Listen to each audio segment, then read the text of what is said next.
Poser la question de l'évolution de l'Église sur la méthode de contraception, c'est peut-être un peu pointer un aspect assez négatif. Il faut revenir plus positivement en disant que l'Église encourage les méthodes naturelles de régulation des naissances. Elle voit tous les aspects négatifs de la contraception. Le fait que la contraception encourage la recherche du plaisir personnel. Le fait que la contraception, bien souvent, a des effets sur la fécondité et la fécondation. Bien souvent, les contraceptifs ne sont pas que contraceptifs, ils sont aussi abortifs, ou en tout cas avec des conséquences abortives.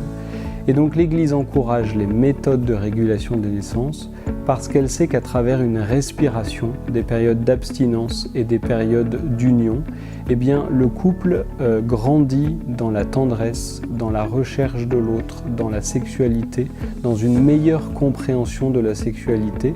En fait, cette respiration permet au couple de mieux se découvrir, de mieux dialoguer. Je m'aperçois aujourd'hui que dans une société érotisée comme nous sommes, eh bien, la sexualité demeure un vrai tabou, y compris dans les couples. Beaucoup de couples n'arrivent pas à parler de leur sexualité. Et si l'Église encourage les méthodes naturelles et déconseille la contraception, c'est parce que la contraception encourage ce tabou et que les méthodes naturelles permettent un plus grand dialogue au sein du couple par cette plus grande respiration. Et donc l'Église n'évoluera pas sur cette question parce qu'elle voit tout le bienfait des méthodes naturelles qui font grandir le couple dans une plus grande compréhension et dans un dialogue mutuel.